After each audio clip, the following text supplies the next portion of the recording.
Doing fantastic. How are you doing? I'm doing great. Doing great. Um, I'll be even better when my AirPods switch from my laptop. Oh, you broke up there. I didn't hear the last part. Yeah, this is better. All right. How's it going? It's fantastic. Assuming you've heard some news about Memphis today, we're a pretty excited city right now. Memphis. Let's see. News.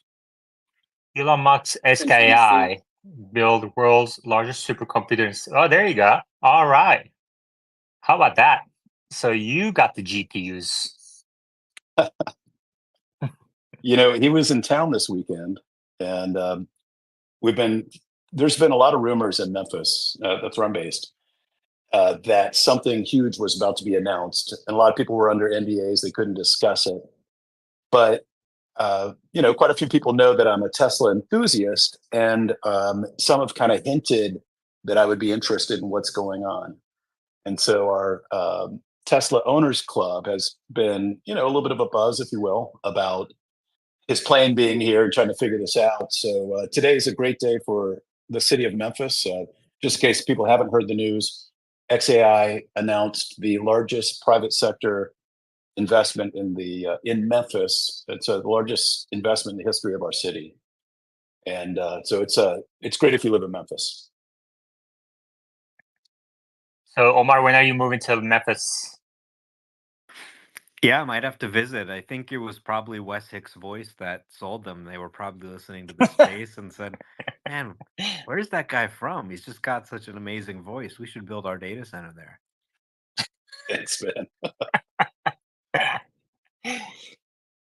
We have Alan in live chat, Sal J listening from Chicago in live chat. Pretty good crowd very early on. Interesting. Earl, how are you? So why'd you decide to follow me today? I followed you because I had to write a snarky meme about your price of your subscription, and I couldn't see it unless I followed you, and I got busted immediately. I get a notification. I was like, I checked. I looked closer. Is that the one, or is it one of the bots? And lo and behold, it was you. I got up and did a little dance.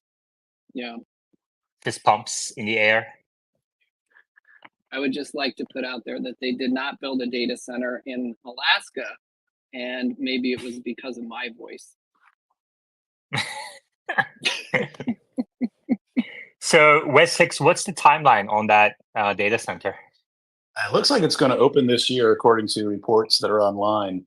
It's in a old building called the Electrolux building, which is downtown, right on the water. I can give you more details if you want them. But one of the things that probably attracted them to Memphis is the cost of electricity here to residents is around 12 cents per kilowatt, and kilowatt hour. So it's incredibly inexpensive. I'm sure the city gave away the farm, if you know what I mean, to make this happen. And that's a little bit of the rumors we're hearing too. Inflexity. Yeah, Memphis probably had to give at least a 30% discount on electricity because Texas is actually much cheaper in comparison. So it's not comparable yet. All right. Omar, what do you think about this news? Yeah, electricity is a big factor, obviously, for these data centers. These things suck up enormous amounts of power. They need to be cooled. So I don't know why the power is so cheap there. Maybe it has to do with like the Tennessee Valley Authority or something. I think they have a lot of hydropower, maybe. But yeah, that could be a good factor. Low cost of land, low cost of electricity. Sounds like a good place for a data center. Omar, thank you, Wes Hicks, for the news. Omar, we're getting a bunch of questions in live chat about 12.4.1. So, but before that, let's get Finflexity. I think he has his hand up on the data center. Finflexity. Yeah, so XAI is actually the third data center. we already Tennessee already has like Google, Meta, and big companies for data centers as well. Okay, so it's a hot spot for data centers. Interesting. Is that where you live? No, you said you're in India, right? Yeah, I'm from India. Okay. But do you live in Memphis? I had visited last year. I don't live there. Oh, okay. I've never been to Memphis, Tennessee, but I always wonder if people actually use the pickup line. Are you from Tennessee? Because you're the only Tennessee. Anyway, Omar, what do you think about this 12.4.1? Bunch of big, statements by Elon today. Well, I don't get excited about tweets. I get excited about software that we can try and use. So, Elon goes out and tweets, "Oh, it's going to be 5 to 10 times better." Never ships to customers yet. Now he's saying 1 intervention per year. Still, we haven't gotten anything. So, let's see first off when it ships, right? The employees I've talked to with 12.4 have said that it had more phantom braking, more hesitation on turns, not necessarily interventions, but issues that made it less usable than the previous build. So, they didn't send it out. Now, the fact that they're going to send out a 12.4.1 to employees today to hopefully fix some of the issues with 12.4 does sound like real news. That's good news. And he's saying it could go to first customers by the weekend. So if it actually goes out to customers by the weekend, that'll obviously be really exciting. But, you know, um, last time we thought it was coming last weekend and never shipped. So maybe it'll ship, maybe it won't ship. I think that remains to be seen. It obviously is dependent on it being good enough to release when they send out to employees. So, it seems like Tesla's kind of struggling with these major FSD updates, which, they're doing it at a really fast pace. It's kind of like, Apple would be doing an iOS release every month instead of every year. That's kind of like the scale of one of these updates. But, the little fine tunes, the point updates they seem to be able to do them really quickly every week. But the full retrains, that seems to be taking them a while to get it into a state where they can ship it. And that may be just them learning with the new process. It could just be kind of the difficulty of an end-to-end model. But, once we get it, I think it's going to be a huge update. No nag is going to be huge. If they can activate summon and vanish, that's going to be huge. Miles per intervention, I think, is going to vary a lot from place to place. I think in some places you could have an even greater than 10 times improvement if maybe it was really bad there before and this update fixes a lot of issues. Some places will probably be much less than that. Maybe some places it gets worse, it introduces new bugs. So, I just remember this Nathan Fielder episode where he goes to this burger joint and he goes, "This is the best burger in LA." Right? And he goes, "Oh, okay, it's the best burger in LA. So we're going to offer a deal. This is the best burger in LA, and if you don't think so, you get $100." They go and they advertise it on the radio show, and all these people come in, and most of them say, "Okay, yeah, it's the best burger in LA," but some people don't, and they ask for the $100. And that's kind of what it is when Elon tweets about FSD, right? He's the owner of the business. He obviously is going to say, "Yeah, everything's going good. This is the best burger in LA." But then people are going to come and they're going to eat at the restaurant and they're going to have all kinds of opinions about it. And it's not necessarily just going to be, "Oh, okay, it's all done now." Like every part of this is going to be hard. And I expect 12.4 to be a big improvement, hopefully, but I'm reserving judgment until I try it. All right. Earl, do you think 12.4.1 is going to be the best burger in software? The best burger? What is the best burger, do you think? I don't know. Oh, I used to like. You're not Smash you're not Burger paying a lot. attention. You're not paying attention to the conversation. You have no idea what's being talked about. I'm not. I actually there's a place in Austin called Casino El Camino on 36. Earl, I'm gonna put you on mute because in this space we have people pay attention or stay on mute, even if they're followers or subscribers. Can you imagine if someone subscribed at that insane level and came up and I muted them and moved them out or something? That would be ridiculous. That would be the most ridiculous. If you thing. subscribe, you get to be the co-host. Let's not get ahead of ourselves. But anyway, there's a place in Austin called Casino El Camino on 36th Street. I highly recommend it to folks. This is not sponsored. This is not sponsored message. They actually do have the world's best burger, and they say it on the door, and it's true. If you like dive bars, if you're not into dive bars, then probably don't go there. Nobody really knows what's in that burger. Dr. Aporv, go ahead. Or Earl, go ahead. How come you released your high subscription price and now we get ads during your spaces too for burger joints? Dude, this burger is incredible. Like it's Is just it? amazing. Yeah, it really is. All right. Yeah, I will come check to it out. Austin. I'll take you. All right. Dr. Aporv, go ahead. Hello everyone, myself Dr. Apurva, junior neurologist in India, New Delhi. I was in space because of the Mars catalog, so I came and got a speaker. Okay, thank you. All right. So Omar, what do you think is a realistic expectation for FSD 12.4.1 rollout? What's about timeline, improvements to be expected? I mean, I thought it was kind of important to note that Elon said V12.4.1 is more like, let me get this wording straight. Hold on one second.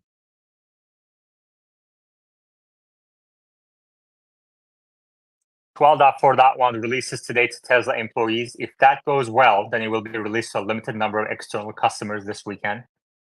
There are a massive number of changes to this build, which is exactly what we talked about yesterday. If they're getting these kind of step backs that we've heard rumored, like phantom braking stuff, that's probably because they made some major changes, we said. And there are massive number of changes in this. Right, exactly. It's a big, one big step back, but then you kind of expect these couple of huge leaps forward. So I think this is going to be one of those cases. He says it should arguably be called V13, but we're sticking to 12. 2 other versions are in the earlier stages testing, 12.5 and 12.6, which could be called V14 and V15. We're starting to get to the point where once known bugs are fixed, it will take over a year of driving to get even one intervention. Let me ask you,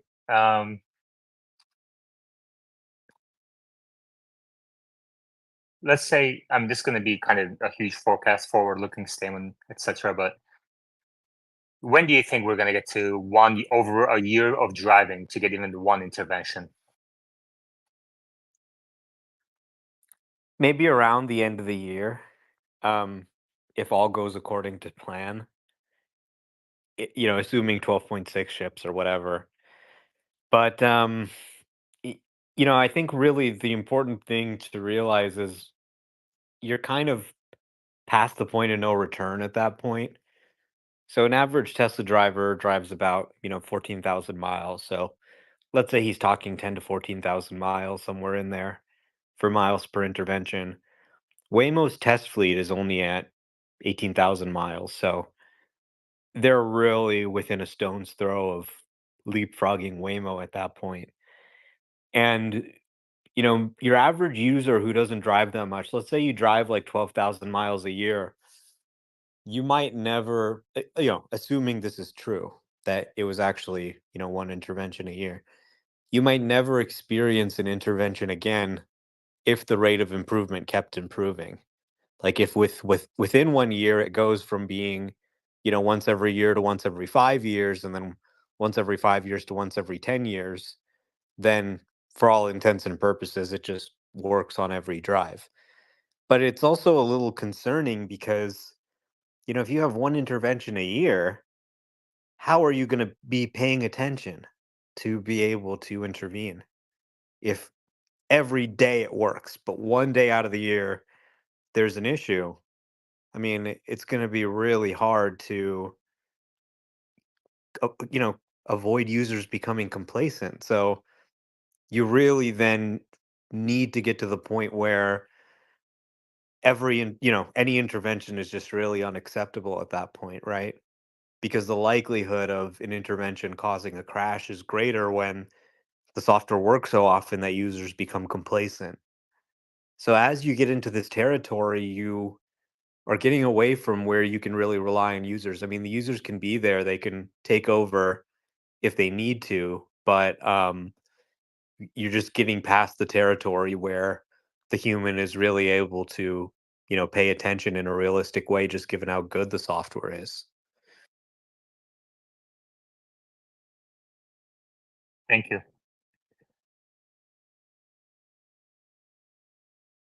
Sorry, so you said at the beginning about a year to get to one intervention per year, right? Roughly. End of the year, maybe. I mean, so they're supposed to End be. of this year? Wow. I mean, they're supposed to be releasing an update every month, right? So if you go based on their schedule, let's say they release 12.4 this weekend, then one more month for 12.5, one more month for 12.6, that's 2 months. But then let's multiply that schedule by 3 because we know that things tend to get delayed. And then you get about 6 months. So maybe by the end of the year. Okay. Niraj, go ahead. Hey everyone, I RSVP'd for the shareholder meeting next week. I wanted to know, does anybody know if how many days before the event does Tesla send a confirmation for the shareholder meeting? Thank you. They haven't sent them yet. They tend to do things pretty last minute. Okay. Yeah, I was trying to decide whether I would get to go and then book travel accordingly. But I guess I'll have to I wait. If know you've one more been person. invited, go ahead and book travel. You're confirmed for all intents and purposes.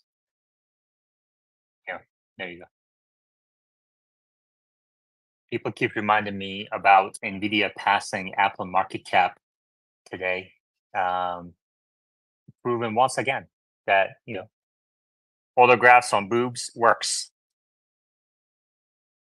Maybe I should do that. And Bradford was saying he sold his position. I was like, man, but he sold before the stock split? Like, at least hold through the stock split, Like, it's fun holding Nvidia while Tesla's flat because then at least it can make you smile. And it's just not all, flatness. Yeah. We talked about the Memphis news for those of you who joined after a few minutes. Elon Musk's XAI is planning to build the most advanced supercomputer in the US in Memphis, Tennessee. Greater Memphis Chamber called it the Gigafactory of Compute. It's expected to be the largest investment by dollar amount in Memphis history. Elon replied to a couple more messages about the CNBC article. Ross Gerber went on CNBC to talk about it. Omar, do you have any updated thoughts on that topic? Yeah, I mean, it's really kind of silly. Most people seem to have read the headline and not the story, and each person has a different, imagination of what happened. Really, they just took delivery of the chips in January and June instead of December. It's not really as dramatic as people are making it out to be, in my opinion. I think their compute is growing like crazy, and it's going to continue through the end of the year. Yeah, and there is really no. I read the article. It's a long article, but there's really no evidence that says there's compute limited either. Michael, whose alias is Climate Yupa, and he goes by alias Do You Want to Know? Great addition to the speaker board here. If he's in the space, is welcome to request to speak and talk about it some more. But he linked to another article that talked about the bottlenecks in data center construction persisting. So obviously the economy went through a number of supply chain bottlenecks. Construction sector seems to be the one that's still kind of lingering, and specifically data center construction, especially is because a lot of companies are paying billions of dollars and tens of billions of dollars for these Nvidia chips, and they want to get these up running. So it seems that Tesla is focused on building the south extension at Giga Texas. And according to the article, Elon fired the I forget the exact title, but the head of the person responsible for that construction, right? Because of delays. So complexity. Yes. So what you were saying about the data center construction delays as well. So it may actually be the biggest factor why Elon decided to just go out there and put an XAI data center in Tennessee, because they have a complete building already, and they'll get around 200 acres of land right next to the river, so they'll have complete water cooling for the facility as well.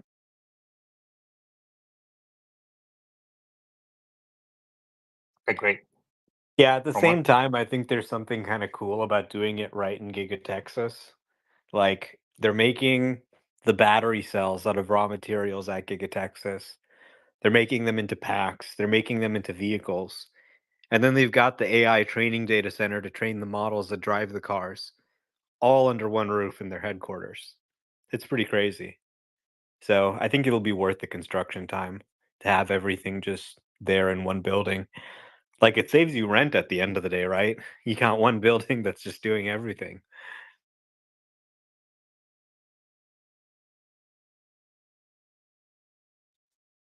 Okay, great. What did you think of Ron Barron interview? Actually, hold on 1 second. We have a question, and then we have a hand up as well. Let me just grab this question real quick. Dallas, go ahead. Yeah, one thing I wanted to touch on the topic you were just on before this, kind of with the edge case stuff. One concern I see with a holdup is, actually today I was at a drive-through and the lady at Chick-fil-A was reaching out the window and she's like, "Hey, if you could just pull around to that spot right over there, it would be super helpful for us to get this thing flowing." That's one of those things I thought of today. I was like, how are these vehicles going to know how to handle that kind of situation? Will it be studying human being behavior of pointing in directions and like that? I don't know, just a topic I wanted to bring up. Thanks. Omar? Yeah, it'll be able to do that too. So it'll be able to talk to people, understand people, communicate in multiple languages. This is where Grok really comes in. So, AI can do that these days. It can talk to people. So it can take the human sentence, "Hey, go park over there," and translate it into a command that the autonomous subsystem understands. For example, dropping a pin over there or whatever, where the spot is, and then going and parking in it.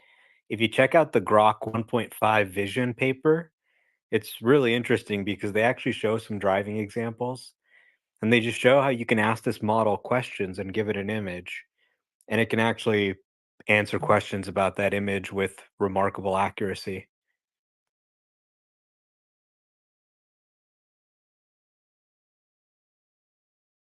Wessex. Hey, thanks, Yaman. Hey, Omar, I was wondering if you could help me with this.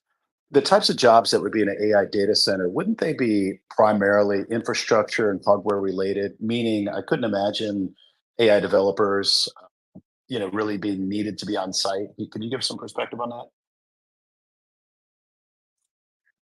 Well, the AI developers probably wouldn't be on site. They'd probably be tapping into the data center remotely. So it's mostly just a bunch of computers, cleaning, networking equipment. So there's going to be jobs related to just sort of overseeing the data center, doing maintenance, checking out servers that are there. There's going to be technical jobs, sort of administrative jobs, um, cleaning jobs. There's going to be new additions to the data center that they want to bring online.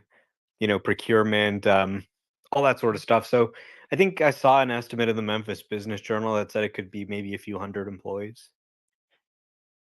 Yeah, great answer. Thank you. Yeah, there was some speculation that they would have AI developers there, and it just didn't make sense to me. So thanks for helping out. Yeah, the developers can log in remotely and use it. We have a. I asked Bobby to request to speak because he gave a reply. Bobby, would you mind sharing what you shared in the replies? Sure. I got an email on Friday. It says join us for the 2024 annual shareholders meeting with a link to RSVP. I completed that just like last year's, and I was able to add my +1. I didn't get the actual the Apple Wallet pass that they send. That usually comes about 2 days before. But my friend who also applied at the same time as me, this time and last time, did not get his. Last time he got his within an hour after me. Okay, thank you. So some people are getting there, and you're able to add your +1. So it's a process. And then you said you're going to be, people usually get their Apple Wallet edition 2 days before, right? Yeah, last year I got it about 2 days before the pass. Okay, thank you, Bobby. All right. You have to wait on mute and raise your hand like everybody else. Read. West 6, go ahead. I didn't have anything, Yaman. Sorry. Okay. Reed, go ahead. Yeah, I was going to say, I've worked in data centers before multiple times. And once the thing is built, you basically need about 2 people, maybe 3 people to run it. There's not a lot of work at a data center once it's all built. It basically consists of, maybe if a computer craps out or something, you replace it.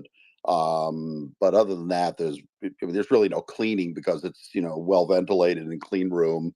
You have ventilation and everything. So you really don't have to worry about any of that stuff. So it really, maybe 3 jobs total, once it's built, obviously. So. Okay, thank you. All right, let's switch to Ron Barron interview this morning. Jim, welcome. I see you blocked me again. Yeah, sorry about that. I was a little upset. I'll unblock you. That's okay. So what did you think of Ron Barron's interview this morning? Pretty normal interview. I think he voices what a lot of us think about that. And furthermore, I've said this before in this space that, you see great people come into the space who have great dreams and they study hard. They get into great American universities. They study hard again. And they can't work at SpaceX, but a lot of them are inspired by Elon and they can work at Tesla. And if you gave them a list of companies they could work at, even if Tesla pays less, because Tesla does pay less than some other companies, but the goals and ambitions are greater. And as he said, there was a contract, you shouldn't renege on it. So it's all about the idea he's saying there in terms of the contract, not reneging on it. The rule of law is really important in American business. And judicial overreach and review of changing contracts is really unprecedented. And it really hurts a lot of people who seek America out and see Elon and think we're playing by the rules. The game is fair. And Elon made his money, made his success in a fair game. And to see someone try and tear that down, I think it's really un-American. So I agree with everything he's saying. Thank you. Omar, what did you think of Ron Barron interview this morning? Yeah, it's always good to hear from him. I thought he made the case pretty well for why Elon's compensation package should be reaffirmed. And yeah, we're 1 week from the vote now, so getting pretty close.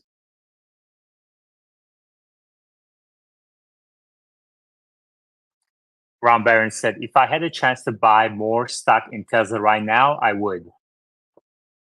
Every single thing he does is helping everything else he does.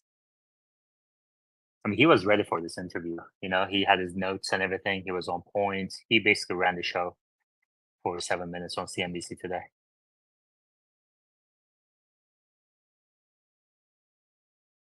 Yeah, I mean, I think he has a good point. The idea that one thing kind of takes from another, I don't really agree with. I think it's all kind of additive. Everything he does kind of works together. I think what XAI does will benefit Tesla as well. And yeah, I think it's going to actually be very important what they're doing for Optimus and for the cars too. If they had to train their own language model, I mean, that's a whole headache that they don't really want to get into. That's very costly and very competitive.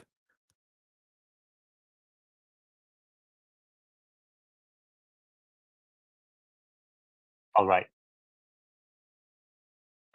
Any questions, comments? Please request to speak. Sawyer says SpaceX's Starlink is offering dedicated customer support phone number for the first time, but it's only available for customers in Indonesia. Nvidia has overtaken Apple as the world's second most valuable company with a market cap of over $3 trillion. Omar, do you think this stock is going to continue to go up until the split?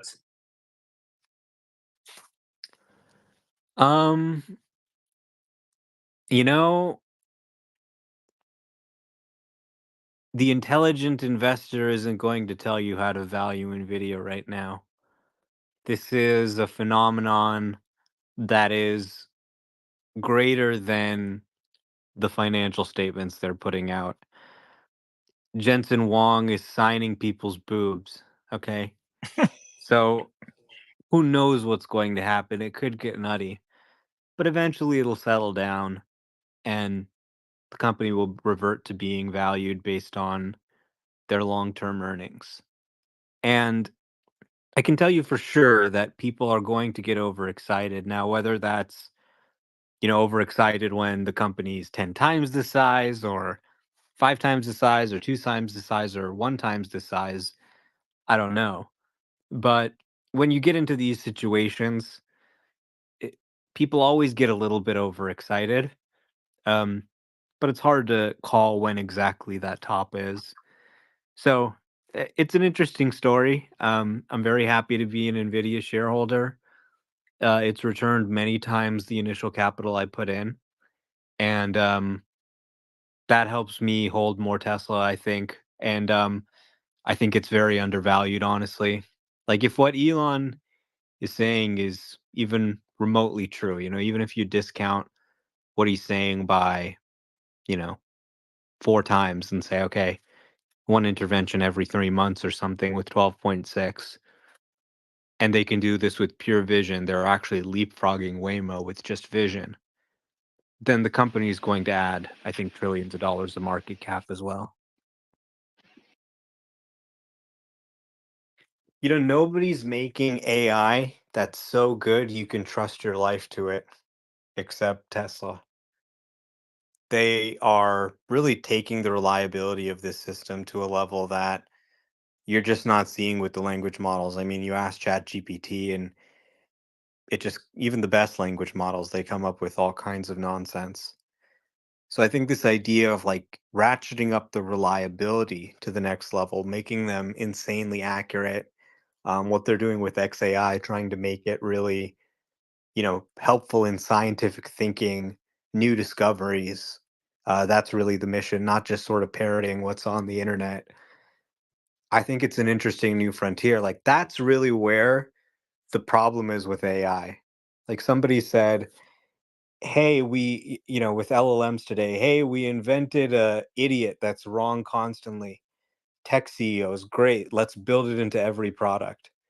That's kind of the situation we're in right now. And we can see that these models are extremely uh, powerful and positive potentially, but they have hallucinations, as we call them. You need to figure out a way to remove the hallucinations to make them accurate, and make them reliable for them to really be useful. Otherwise, they're not going to be able to really replace a human. They'll just Yeah. kind of help a human.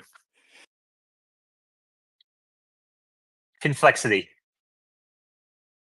Yeah, since we were on the topic of chips, ASML actually had their, an event today, and they revealed that Intel and TSLC will be getting the latest advanced ASML machines. So they will be able to increase their chip density, transistor density by almost 3 times.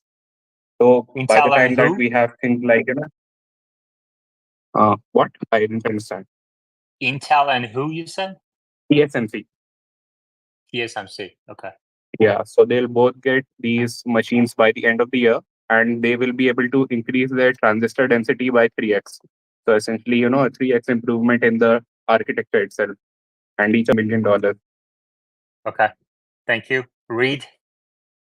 I'm just wondering, what do people think will be the day or the version where hardware 4 is differentiated from hardware 3 in, Omar. in terms of functionality? In other words, when will there be a version that's hardware 4 that's better than what hardware 3 has? Right now, hardware 4 is just running the hardware 3 version of the model in emulation mode. So, as far as we've heard, they haven't trained any hardware 4 specific models that they've released. I think that's partly been due to being compute constrained. Obviously, training a hardware 4 model where the input data is much larger is going to require several times more compute. So, I think it's really going to be probably dependent on their compute increasing, maybe on that Austin data center going live. But e- so far, we haven't heard anything about them training a hardware 4 specific model. So, I'm sure they'll mention it or we'll notice it when it happens. But right now, they're only training hardware 3. And maybe 12.5 or 12.6 could have a hardware 4 specific version, but we don't have any official information from the company on when that would be. No, I know we don't have any specific, obviously, but I was just wondering, speculation. That's all I was wondering. Just for my edification. I mean, I have a 7.5-year-old Model S, which is hardware 3, and I have a brand new Model Y, which is obviously hardware 4. So I'm just wondering when I'll start to see differences in the two. It'd be interesting to know. I know it's a pure guesstimate and fully understand. I just, one of those. Well, if you want me to guess, then I would guess once the new 50,000 H100s in Austin are ready, then they'll start training hardware 4 specific models That probably because makes of that sense. extra compute they have. Yeah. I mean, the question is, and I don't know the answer to this, what is the difference in the hardware between hardware 3 and 4 other than the cameras? I mean, I know the cameras are higher resolution on 4, but is the computer itself that much more powerful? I do not even know, to be honest. I haven't researched that. It is a bit more powerful. There's more things that are hardware accelerated compared to the hardware 3 computer, but the company is really focused on making the hardware 3 cars work really well. And the hardware 3 cars can run the hardware 4 version. So what we really want is to make the hardware 3 cars robotaxi capable too. And I think that's within reach. I don't think it's as impossible as people think.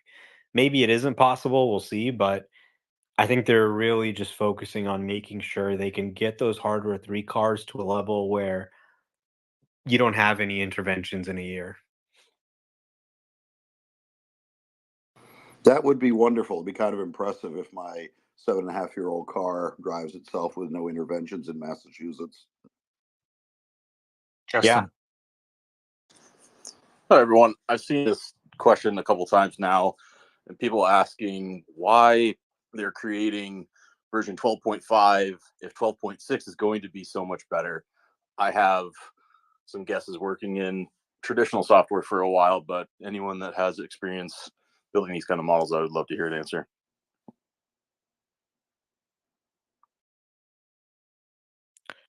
Well, I think each of these point releases really correspond to major functionality that's being introduced. In the case of 12.4, they're introducing the ability to reverse. They're going to be introducing actually smart summon and banish if they look good. Employees have been testing those features since 12.3, and they are testing them with 12.4 as well. So that could go out to customers for the first time. And the reverse is also going to be really important. That's obviously going to be something you can do in smart summon, but you'll be able to do it when you're in the FSD driving mode as well. And it also contains a full retrain of the model to enable this sort of functionality. Then with 12.5, they're going to be going end to end on the highway. My understanding is it's not actually the same model as the city streets, but a separate end-to-end model for the highway. So 12.5 is going to introduce that. And then 12.6 is possibly a unified model or something else. They haven't really talked about what is in 12.6, but it is probably going to be, not just a slightly different data set, but really introducing new functionality in each of these point updates.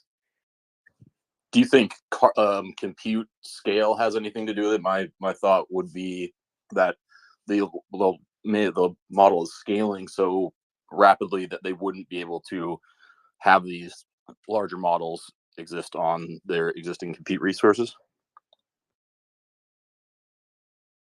No, I don't think that's what it is. I think they're just training different models which incorporate new functionality. There's many things that FSD can't do today. Not being able to reverse is a huge issue. The car can get stuck sometimes, and if it can't reverse, it can't get out of the situation. So this is a whole new category of interventions, a whole new can of worms we're opening up here, doing 3-point turns and stuff like that. So there's really major pieces of driving that FSD doesn't handle yet. And that's really what these point updates are starting to address. Parking, pulling out of the parking spot, doing 3-point turns, reversing, as well as improving the miles per intervention on all the things that we're seeing in 12.3, like lane indecisiveness and stuff like that. Okay, great. As a reminder, this space is free and open to everybody because of my patrons. Without my patrons, there's zero chance this space would continue. If you'd like to join as a patron, the link is at the top of your screens.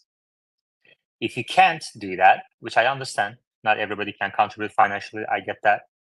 You can like and repost the space.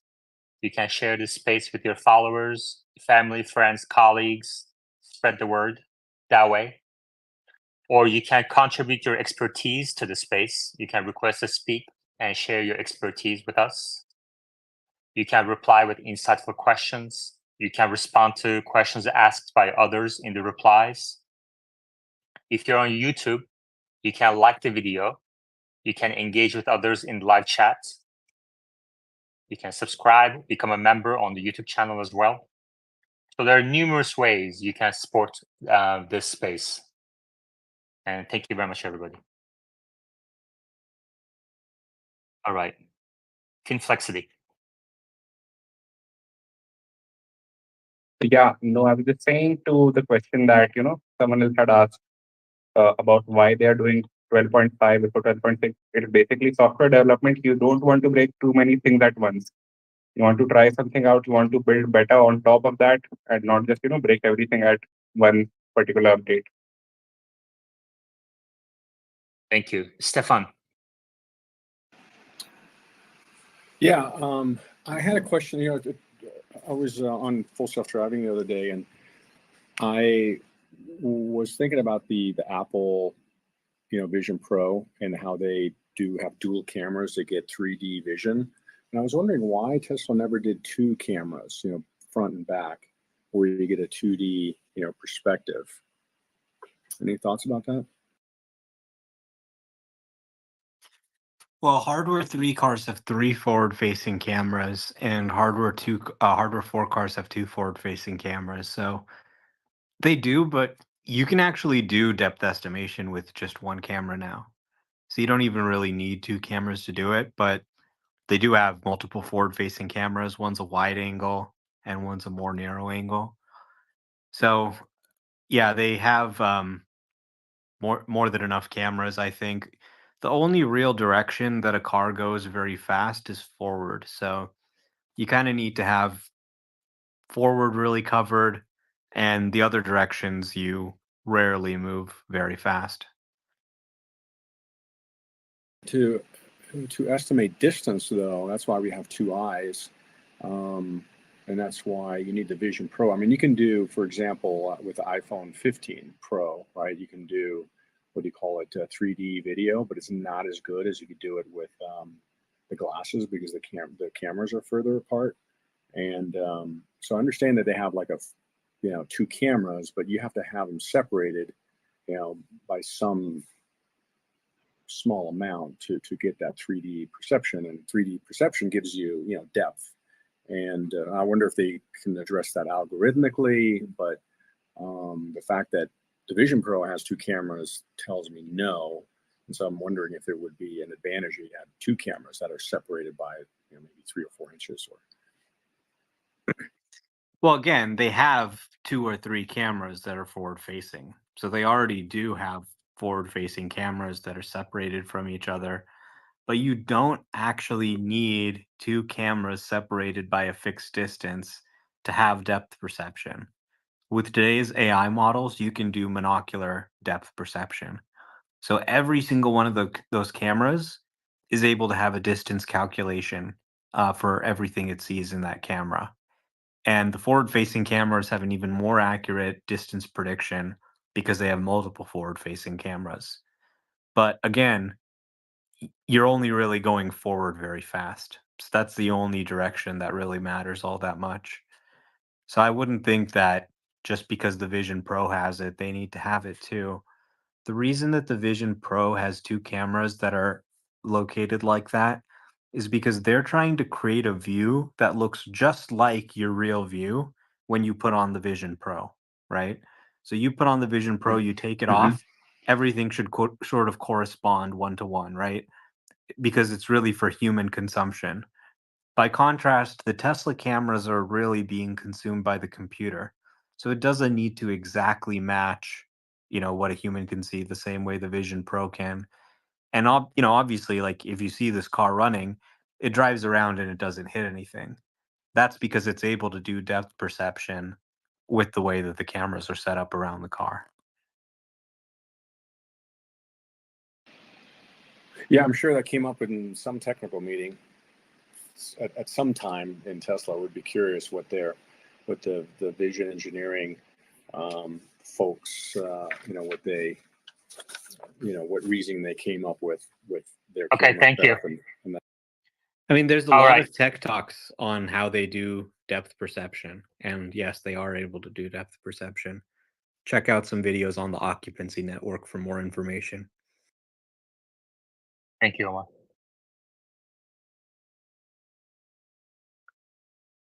All right, let's see.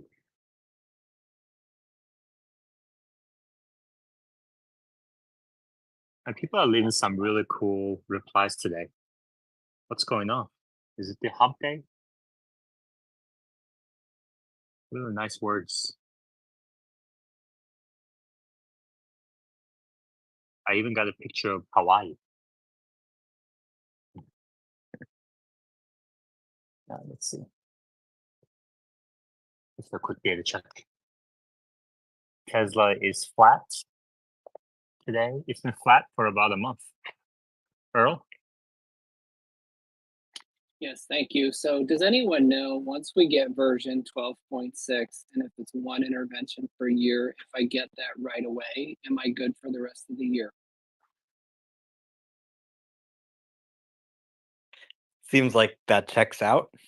Because I would want it sooner than later. Like, you don't want to wait. Like, I want to get that day 1, and then, never mind. Yeah, it makes sense. So you get it.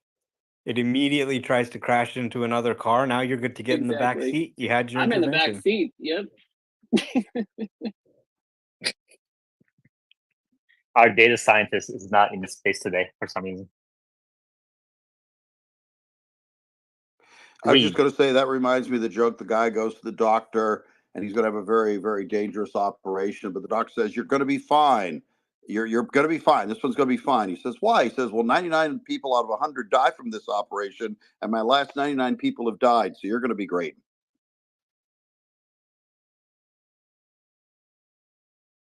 Yoda, how are you? Are you doing a victory lap now that your Nvidia is more valuable than Apple?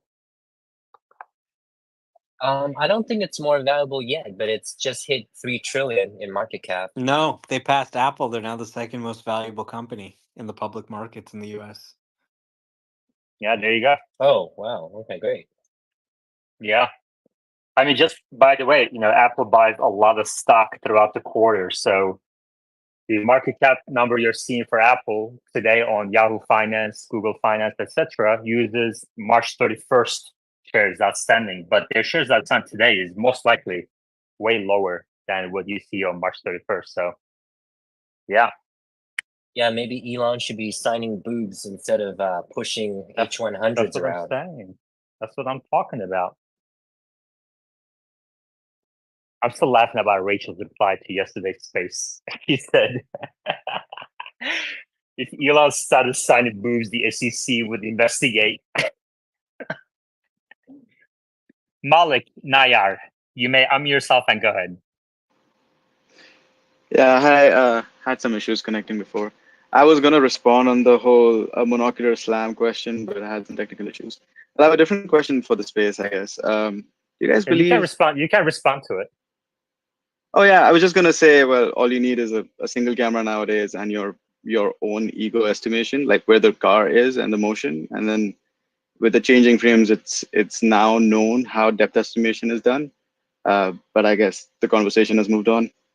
Yeah, that's okay. We actually do bounce around topics pretty often here. Yeah, and that's a good point that you're making now. So go ahead. Just had a question regarding Musk's tweets. Well, I'm a bull.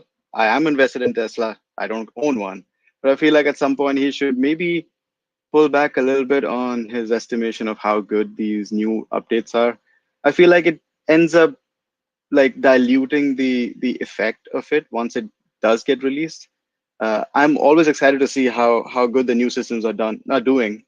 Like I watch all the drives from Holmars and others, but I feel like with him hyping this up and people then who are not in the know as much going like, oh, it wasn't that big a deal, causes a bit of a problem. So I was wondering what the space thinks about it. Yoda.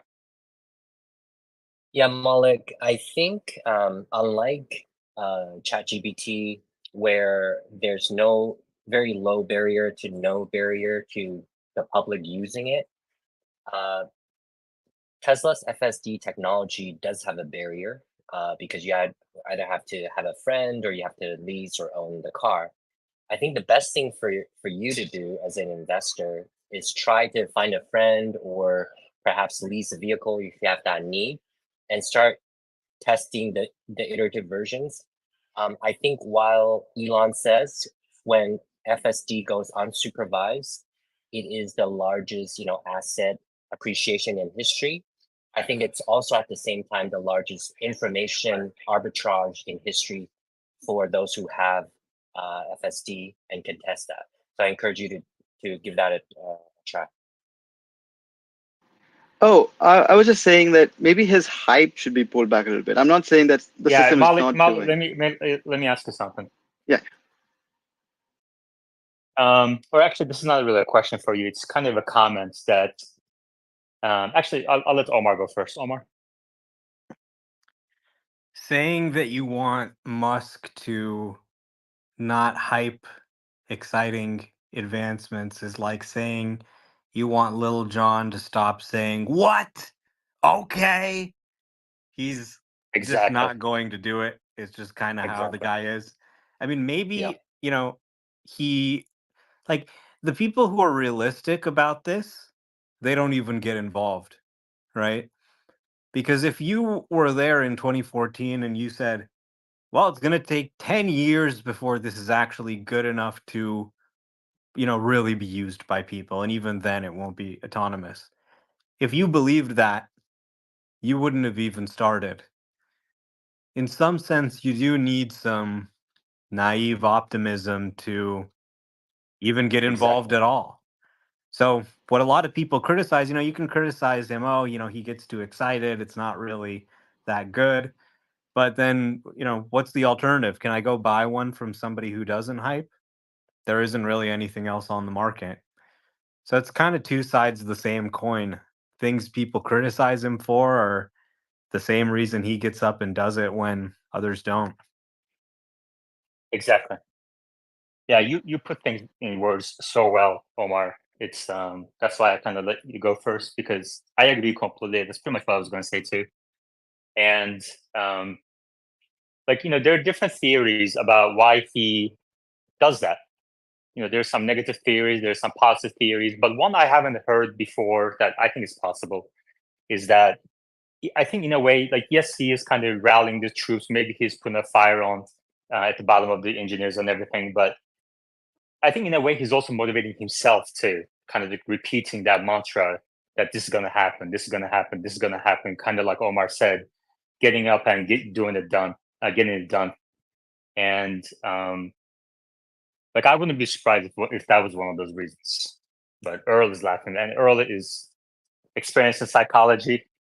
So It reminds me of that meme where the guy is in the mirror pointing at himself and like, Elon's like, you are gonna get to FSD today. yeah, but that is kind of like, even like some version of that I think is necessary when so many people are saying it can't be done, because then you kind of have this like entire world against you, telling you, remind you every day that it can't be done, or there's so many people like telling you that you should do it this way, you should do it that way. People who's never even tried before, they don't understand even 1/1000th of what it entails, like Malik, coming up and giving their opinion about what you should say, what you should do. They've never met you in your life. And like, if I think like if you don't have that kind of like inherent drive, then it can't get to you. So I think I wouldn't be surprised if one of those reasons is kind of just self-motivating. Omar? Yeah, I mean, if you look at the guy's career, pretty much everything. He started a rocket company. They said, you're nuts. You can't build a rocket company. And he had many goals they didn't meet. He said, we're going to be on Mars in 10 years. 10 years passed. Were they on Mars? No. And you can laugh at him and you can say, oh my God, he's so stupid. He thought he was going to be on Mars. But while they didn't get to Mars, they became the sole launch provider for astronauts to the space station. And they obviously became extremely successful. Same thing with Tesla. People said, you're crazy. Nobody wants an EV. EVs are not going to be a material part of the picture. And he made many projections, which sometimes they've fallen short on. 4680 production has taken longer than expected. You have, in projecting growth rate, their long-term CAGR, they're going to fall behind it this year. So you don't always meet your goals, and maybe people will laugh at you if you have goals and you miss them. But I think it's better to have a big goal and miss it than to have a reasonable goal and make it, and everyone pats you on the back, but you don't end up as far as you would have with a crazy goal. Yeah. Earl, then Malik, then Lucas. I think the problem over time is if you keep setting these really high goals, like for FSD is a good example of kind of 8 years of we're going to have this done next year. To me, it just makes his comments not hold much weight because he's been like the poorest predictor of where FSD is going. And I think that's sad because he probably has the best oversight of it. But if he's setting these lofty, we're going to be done with this year, and that continues not to happen, then like today when he says, 12.5 could be version 15 or however it does this weird numbering, and then 12.6 is going to be this and that, you're like, the odds are that's probably not going to be correct. And should I read that as aspirational of, well, he doesn't really mean it's going to be this good this soon. He's just setting a goal that he hopes it'll be that good later on. And you just don't know how to like read through the tea leaves of his comments. And then sometimes releases, which he really pumped up. I mean, we've all seen this of things are going to blow our minds like Smart Summon or something. And that doesn't happen. That reflects kind of poorly. And then when he makes predictions of like version 12 is going to be really good, and then it was really good, I had a hard time, you know what I mean? Like, how do I know how to take his comments if some of it is just trying to pump himself up or pump up his staff? Well, then the words don't really mean anything. And then when you're consistently kind of missing these aspirational marks, it just cheapens your predictive value, in my opinion. Well, The thing is though, like, does it really matter if like which way you take it, right? Is it going to change anything? I mean, unless if you're trying to time the stock with call options or something. But if you're a customer, you can just wait until it's good enough that it meets your threshold for paying $99 a month or $8,000. Doesn't make a Sure. difference what he says on Twitter, right? Of Or course. if you're an employee, you're working as hard as you can, presumably. It doesn't change anything for you either. It's really just for the people who are trying to time the stock with call options that may change. Like those are the ones that are getting frustrated most. Omar, then Jimmy. Yeah, I think Earl does have a point that, obviously people take it less seriously over time. People definitely laugh at him, and that does sort of diminish the value of these statements. But at the same time, I think the reason people listen to him is, it's again kind of like the best burger in LA thing. It's subjective. Does it blow your mind? Well, where are you? What kind of things are you seeing? Some people will say, yeah, it did blow my mind. Other people will say, this isn't blowing my mind at all, right? So you can't obviously control other people's subjective opinions. But I think the reason people listen to him at all is that they're delivering the software and it's useful and people are using it, right?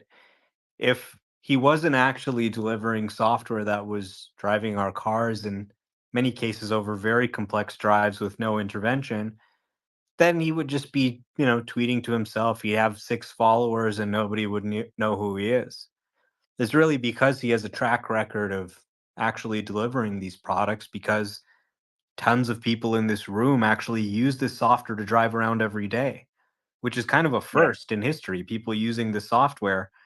That's why people are still listening to him, even though every time he said we're going to have self-driving solved this year, it hasn't necessarily been true. They've obviously made incredible progress. Yeah.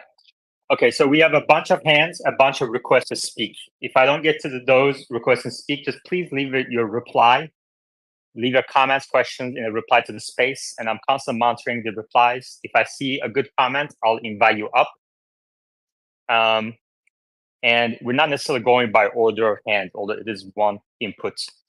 But people who've been here for a while. Jimmy, then Yoda first. I would just tell everybody in this space to. Jimmy, your connection is bad. Yoda, go ahead. Yeah, I think to Earl's question there, at the beginning of the season, you want the captain of every NBA team to think that they can win the championship. Whether they do or not, there's one winner. All right. Jimmy, you want to try again? Yeah, is that better? Can you hear me? Yeah. Okay, imagine, everybody close your eyes and imagine Tim Cook walking out on stage and saying, hey, here's the new iPhone, it's okay. It doesn't do all the things that you want it to do, but it's okay. Now, are they going to sell more phones or are they going to sell less phones? Chances are they're going to sell less phones because people aren't thrilled. As a CEO, company and you keep pushing forward, and if your promises don't actually come out to your timeline, that's okay. But then look at Tesla's history and say, well, they are delivering things that nobody else has. So if you're mad about FSD not being here, I would say go buy a Ford and then contact Jim, the CEO, and say, hey, there's no FSD on this car at all. Yeah, that's a good idea. Someone should do a realistic Apple keynote. Introducing the same phone as last year. We changed the charge port again, so you have to buy all new cables. Instead of like a really cool video, it's just a shot on like a phone of it on the table. But that's not the same. That's not the same analogy, because you wouldn't come out on stage and say the phone can do things, or that it's gonna do things really soon that it never does.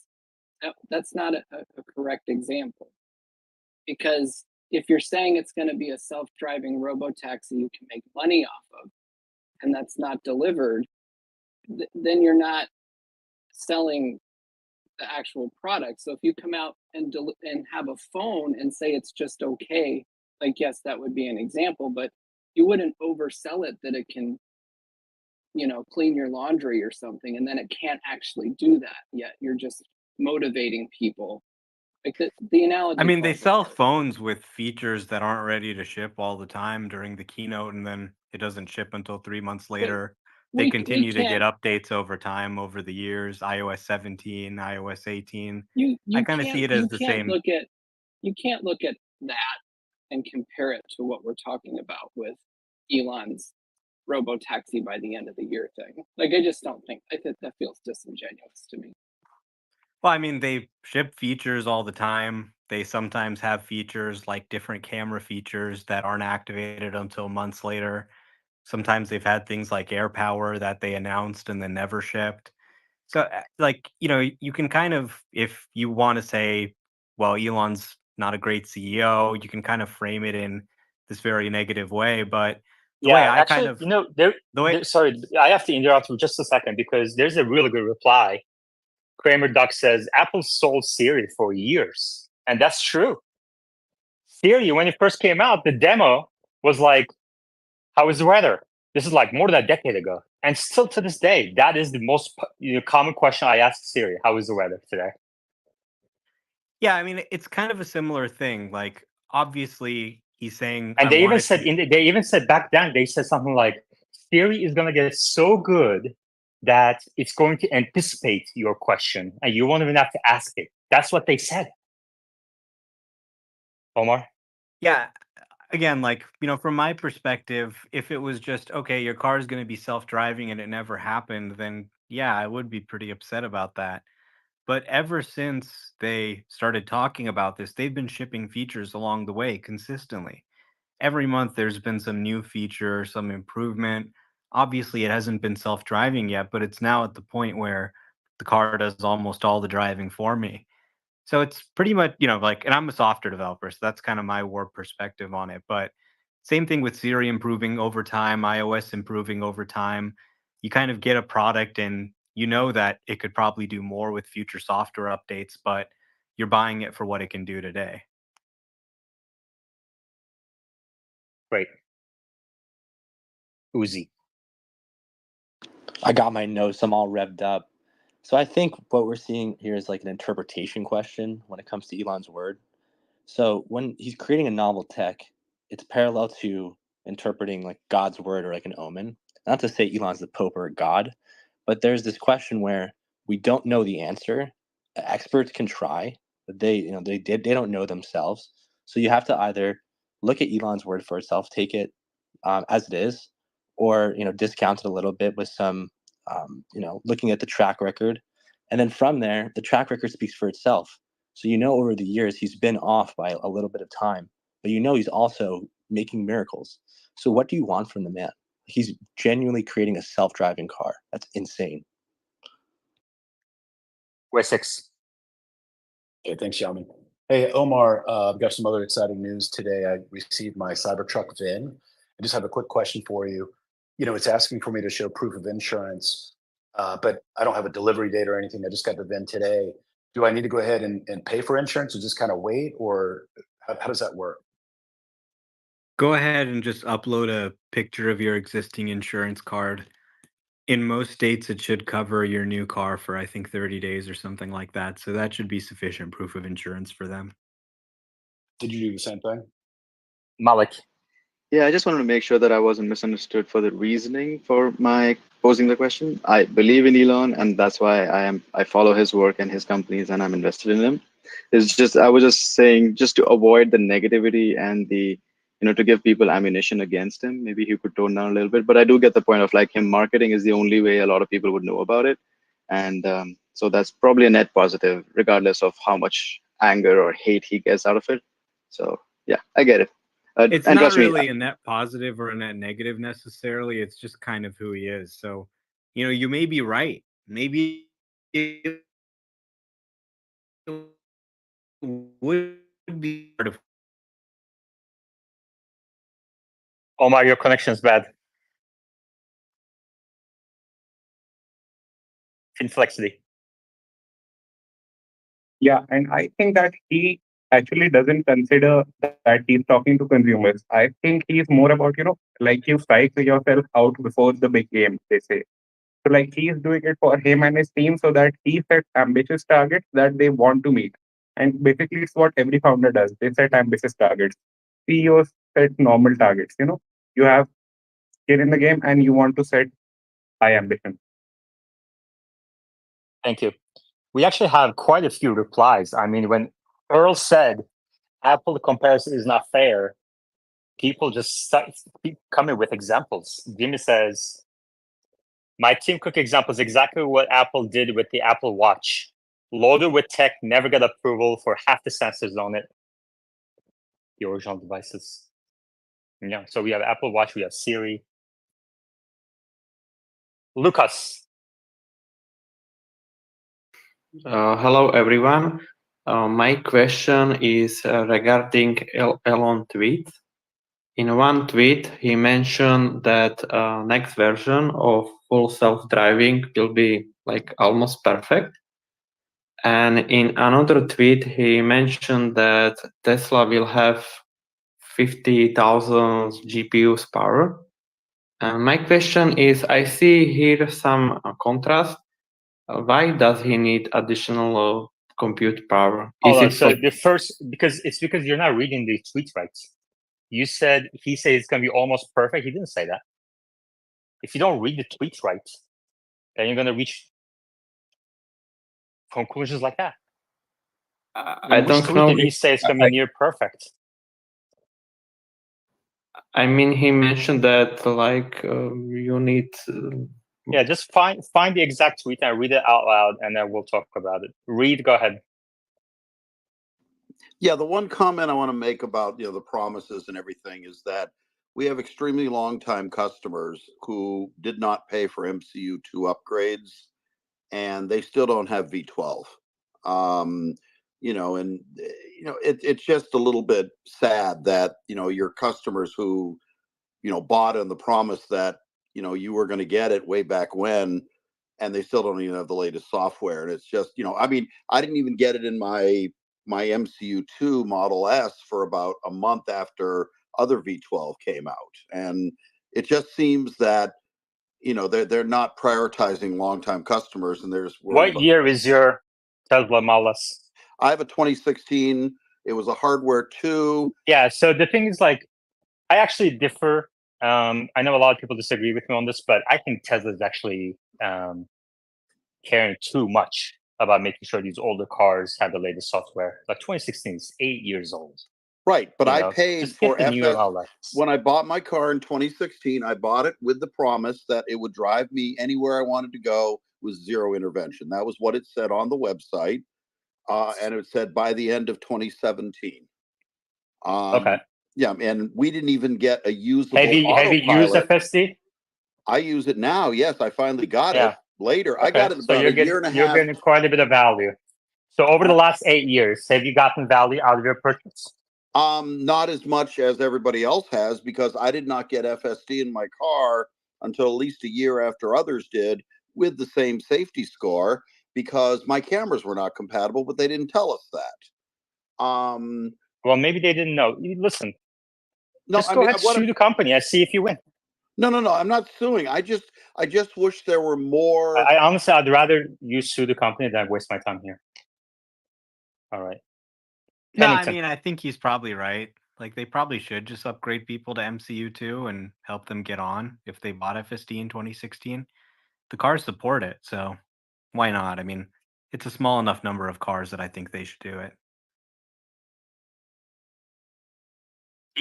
Some people are just never happy, so catering to them is not a good idea. Pennington, go ahead.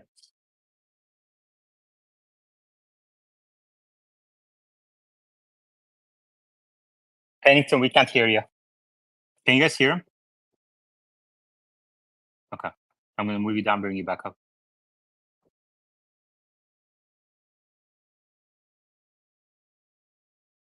All right.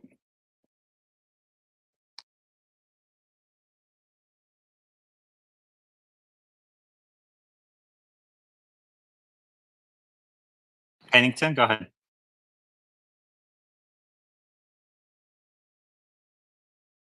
Pennington. Finflexity.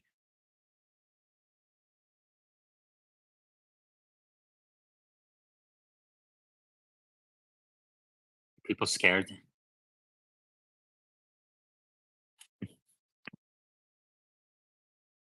I hate complainers. I hate them.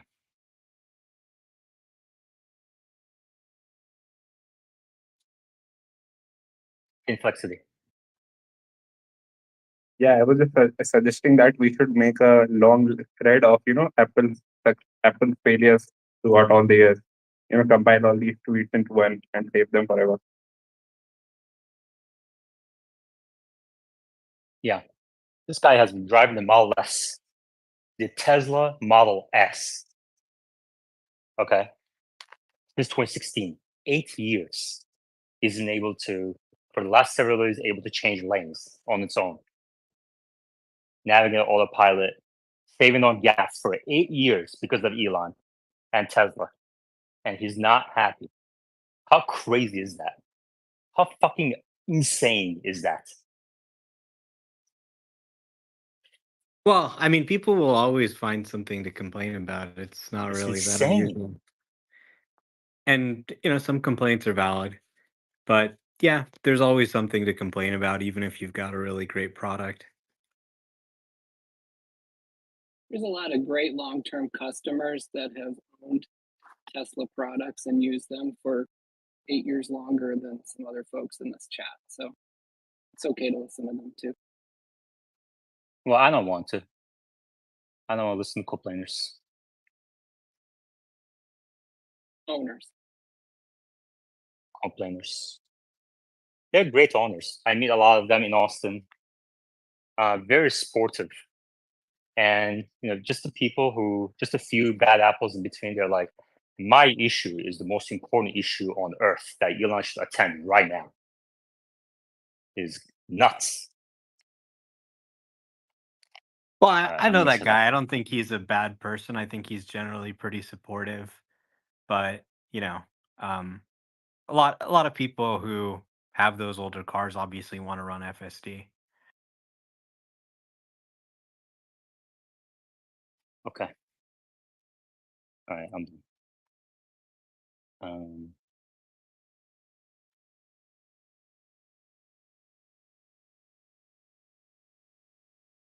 When do we find out the results of the shareholder vote? Eric asks Omar. June 13th, 1 p.m. Pacific time, 4 p.m. Eastern.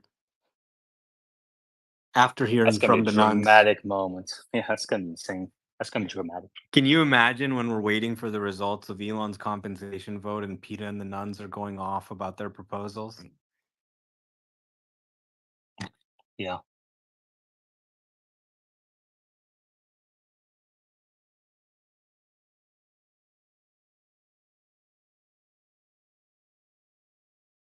Who's he? I'm extremely confident that even if the vote does not pass, I don't think anything changes. Elon's 12.4.1 or 12, dot whatever, sorry, just came out. It seems like that it won't affect his decision making at all. The 8.8 is the next target. Sure, he won't. I'm sure he will take his $55 billion getting taken away like a gentleman, very polite. I'm sure he won't write any tweets about it. That doesn't sound like him at all.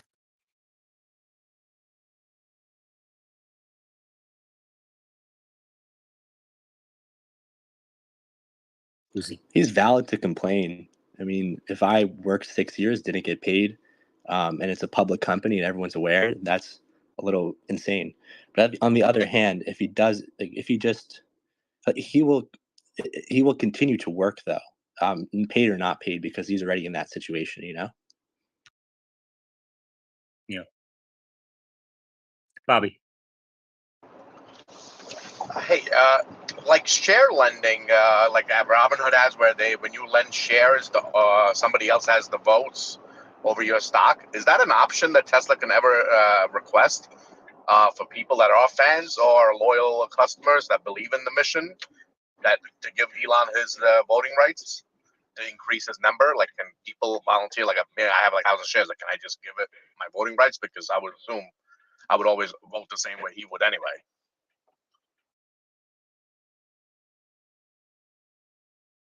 Well, people typically borrow shares to sell them, so they wouldn't have any voting rights. The voting rights would belong to the original holder or the person who bought the shares from them.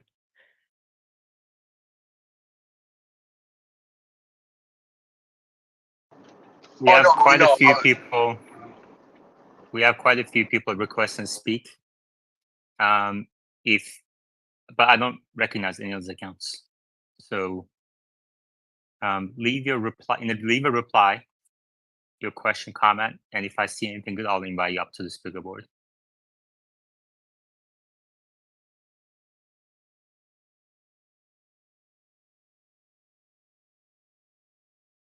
Pennington, are you able to talk? I'm not sure. Could you hear me? Yeah, we can hear you now. Okay, great. Yeah, just a couple things I wanted to say. I mean, with the iPhone analogy, Apple wasn't charging another, let's say, $8,000 to $12,000 for Siri. But I thought Earl's point was really smart. He said Elon knows more, most likely, than what he's letting on. So back in 2019, 2020, 2021, when he was selling shares, when the stock was high, did he know and just communicate to the public something different that he knew, but he didn't want to disseminate that news? I guess the point is we have to reconcile the past before we could really just take what he says at his word and use it as our comfort going forward. In my opinion, the past has to be reconciled with. He doesn't care if you take his word and move on with comfort. He doesn't care. Don't take He his may words. not If care. you're just like, dude, listen, your formula to life is happiness equals reality minus expectations. Okay? Keep your expectations low. Just keep telling yourself every morning, look in the mirror and say, FSD will never happen. And when it happens, you'll be very happy.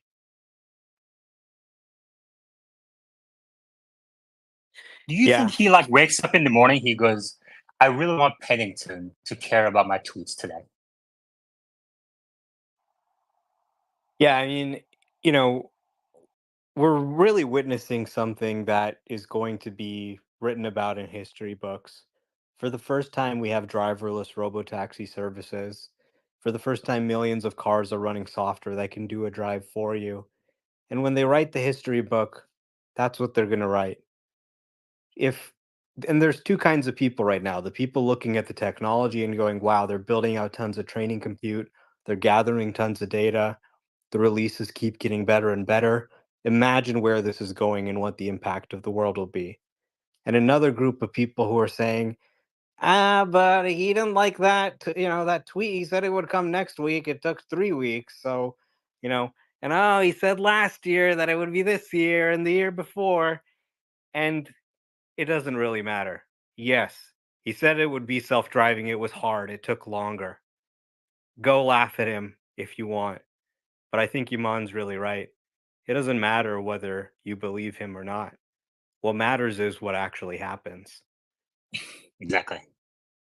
Hey everyone, you guys think there is an plan B in case the shareholder vote fails? Because Elon doesn't seem to be going off on Twitter about this. He seems, based on his standards, he seems pretty tight-lipped about everything. And also lately, he has been very, cozy with Apple with his, tweets.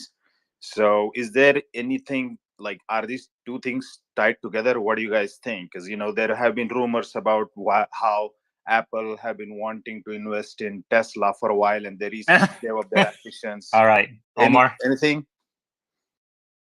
Well, I think he has been tweeting a lot about it. And I don't think that Apple's going to invest in Tesla. They don't make those kinds of investments ever.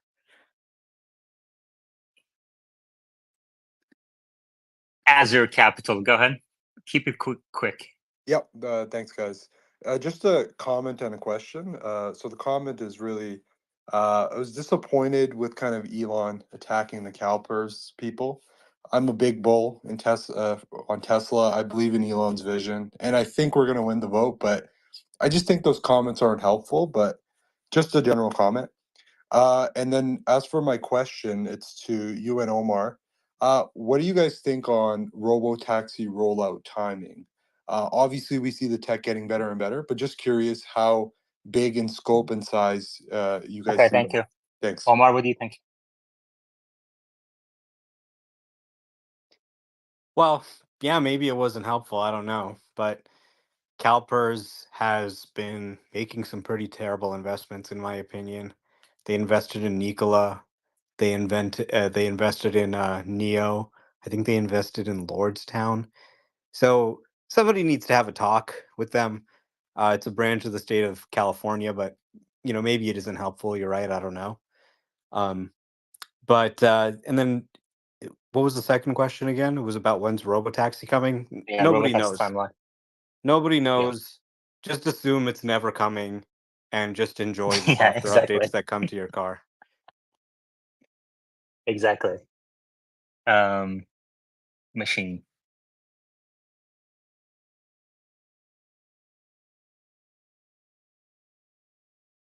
We can't hear machine. Can you guys hear machine? Okay. There's a bug going on. Wessex.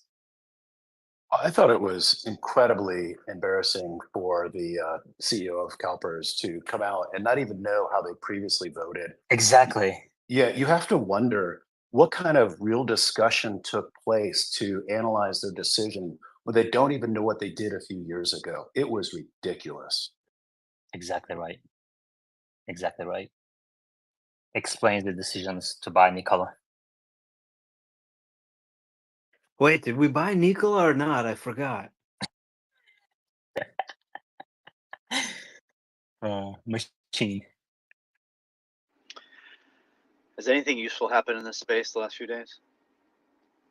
Yes, you Yeah, missed a lot, Eddie. you didn't hear? One intervention per year. Let's go. You know I heard that. You know I heard that because you responded to my comment on it.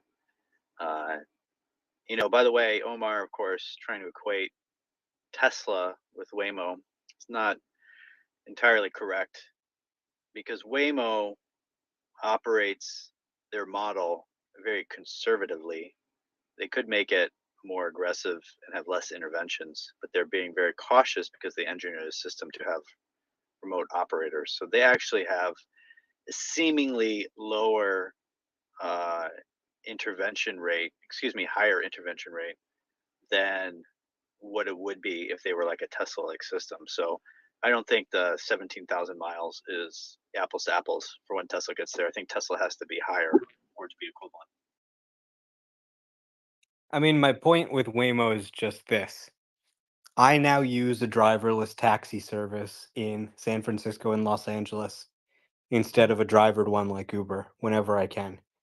I'm about to go meet some friends for drinks. I'm going to send them a Waymo to pick them up. So driverless services exist. In my car, it's now doing entire drives for me with computer vision. So almost all my driving is now done by software. I've almost eliminated human driving from my life. So this is a lot of progress compared to when most of the driving we were doing was manual or you had tons of interventions. And there's still people who say, it's never going to happen. It's never going to happen.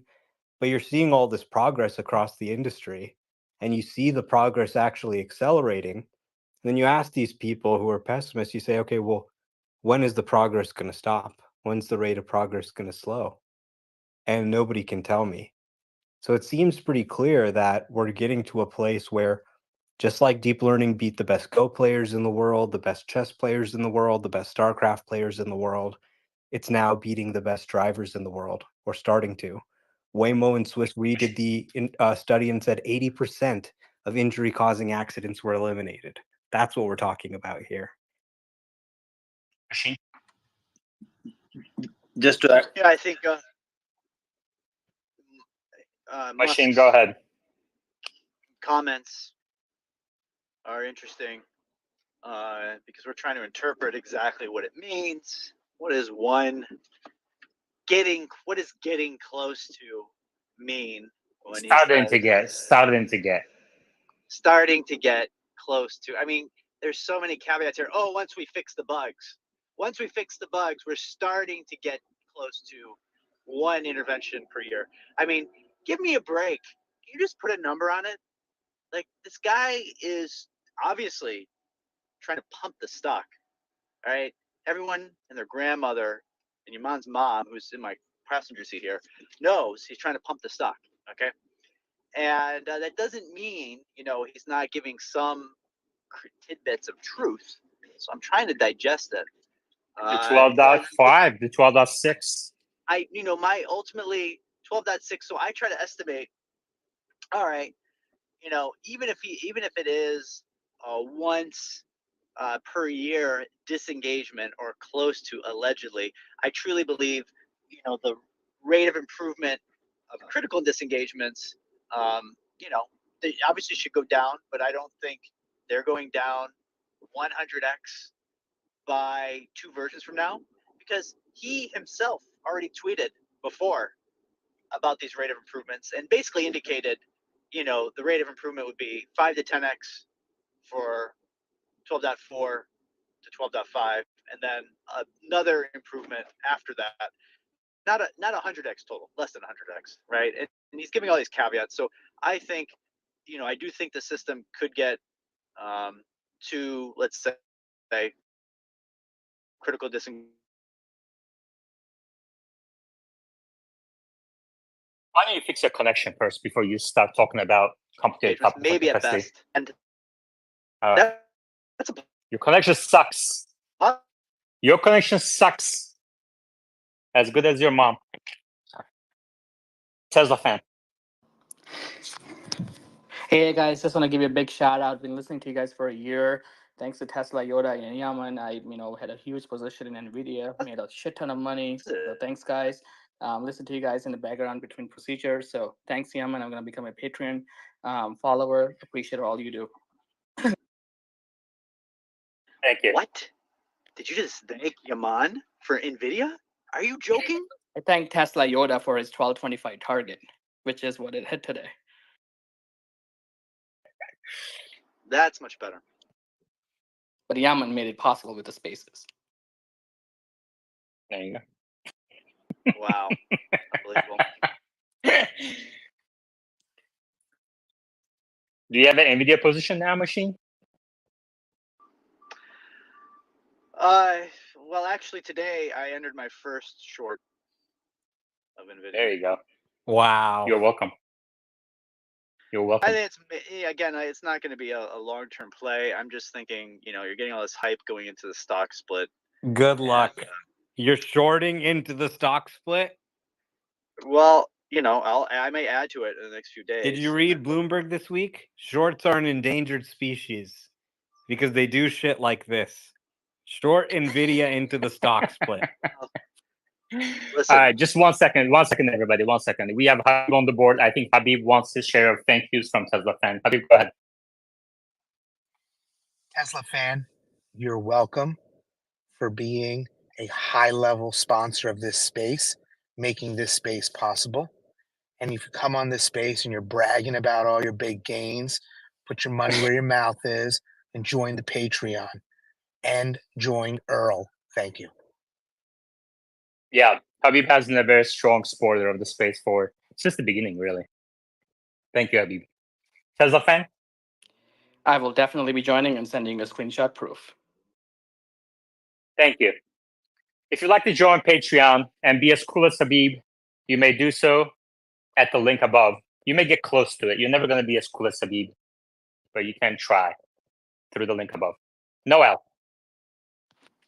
Hey guys, a quick change of topic maybe. I think that as shareholders, we should push Tesla a bit to take a stake in XAI.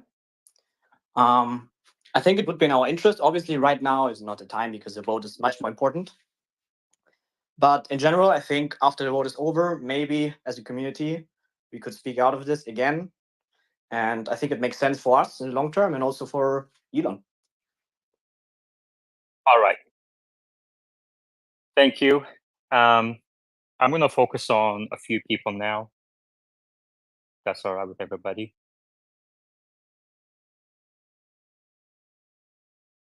All right. I want to actually I can't joke. Anyway, Ahmed, go ahead. Hey, I've been listening for a while, but I've been on and off with work calls. I actually had a question for Earl. I never really got to talk to you on stage. What, what is your largest holdup with Elon and him? No, I don't want to go there. We have other important things to talk about. Machine. So you said you shorted Nvidia. Do you have a Tesla position? Now, yeah, I'm thinking about going along Tesla. I have to think about. I'm not sure yet. I had talked with some Tesla employees last night. I'm surprised by this, but all of them said they voted no on the compensation package. And I was very surprised by this, and I don't know what this means. This could be just these people. But You're surprised by this because you haven't been attending these spaces. We actually did talk about that because there's a lot of estimates out there that say, for example, 95% support from employees and retail shareholders. I don't think people realize how much frustration there's out there.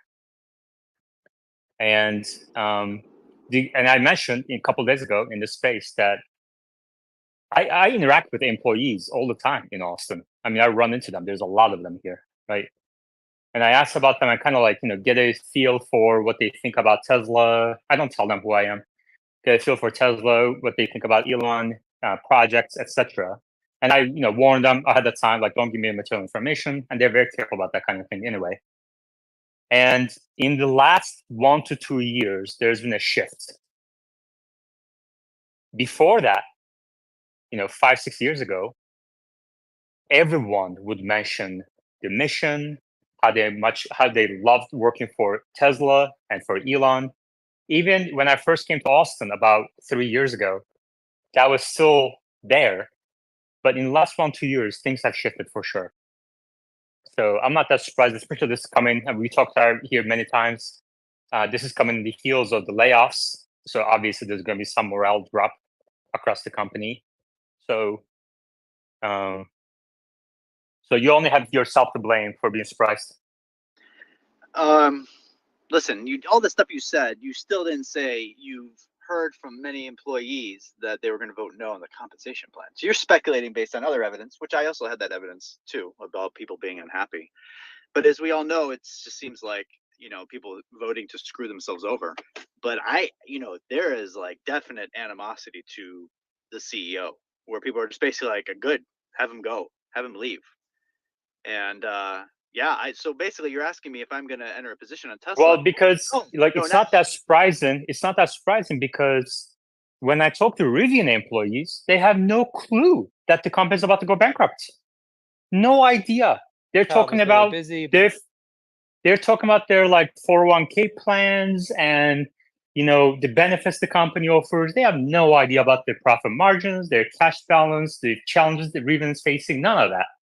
So if a company is about to go bankrupt a few quarters from now, how would you expect Tesla employees who join maybe a year, 2 years in, so short period at the company, to have an understanding of what Tesla is without Elon, right? Yeah, no, I agree. But this is a person even who, some of these people are people who worked there for a long time, since 2017.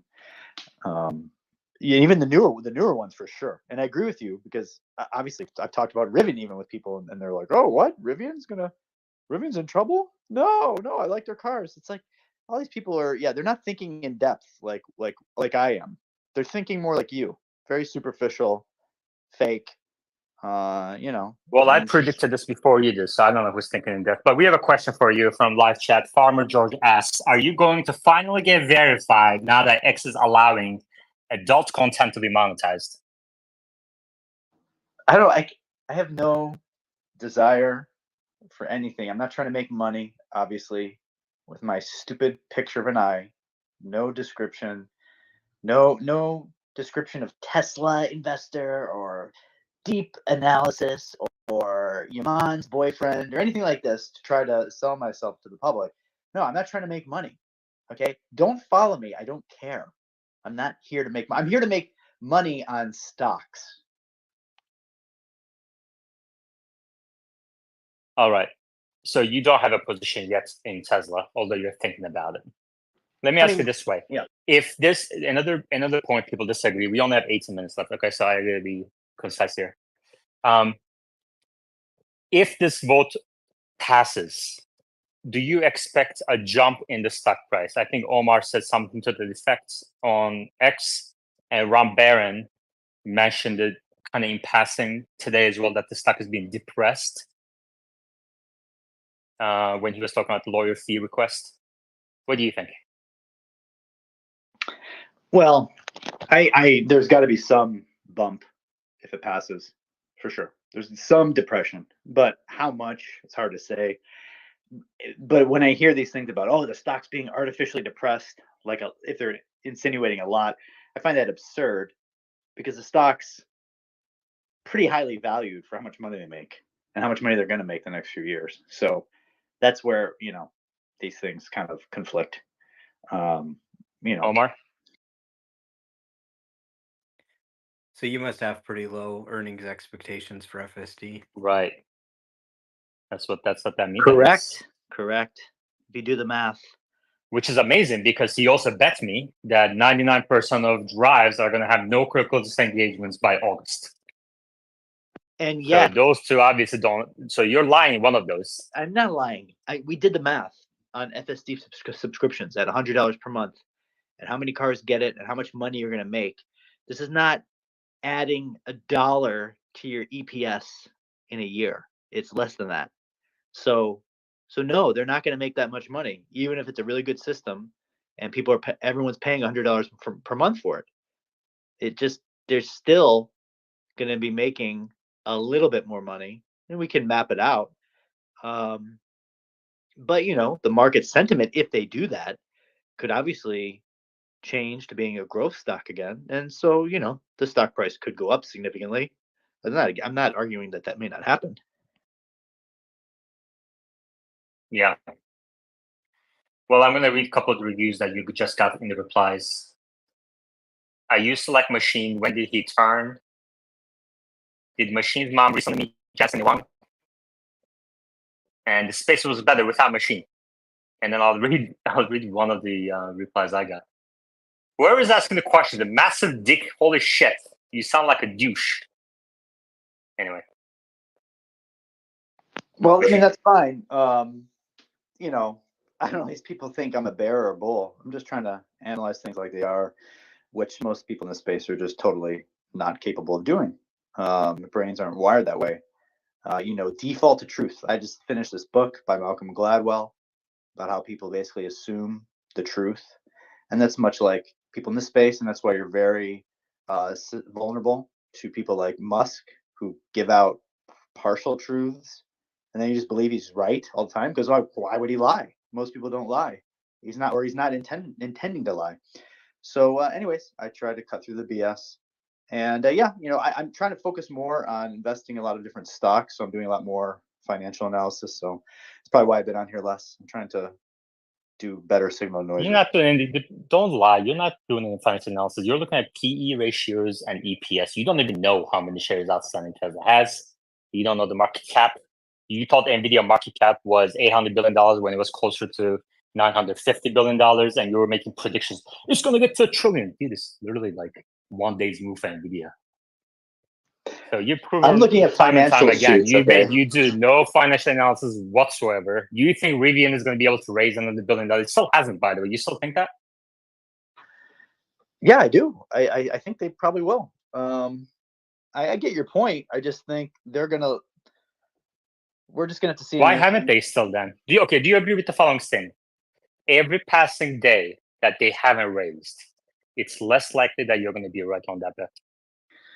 Yes, in general, I think there's some discrete points there around earnings, where if they can show on their earnings a significant reduction in their Did you not hear his comment recently? I think it was last week. He said he's already trying to prep people about how bad our Q2 is going to be. My point is that not about R2, R2D2, whatever. It's about their claim on current production line cost reductions, significantly improving their gross margins. That if that happens in the next earnings report, that they'll be able then to garner enough investor confidence to raise capital. That's the discrete point. You're living a dream world. I'm not saying it's going to happen. What? First of all, you do no financial analysis. It's because of people like you, Tesla employees, certain Tesla employees that you speak. By the way, it's the people that you speak with. It's because of this nonsense lack of financial analysis that you tell them, and they end up voting against proposal for Elon's company. It's because of you. No. I am short Rivian, so please, of course, I think likely this isn't going to happen. I'm just saying I think there's a chance there that they can raise capital based on showing an improvement of gross margins. But I'm betting that the stock's going to go down right now, and even so, if that seems contrary, I don't know what to tell you. Like I'm it's about timelines.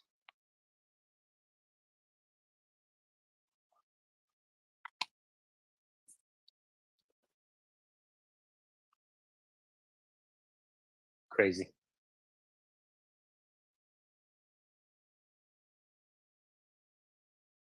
What do you think is the probability? What's your probability estimate that this proposal 4 passes?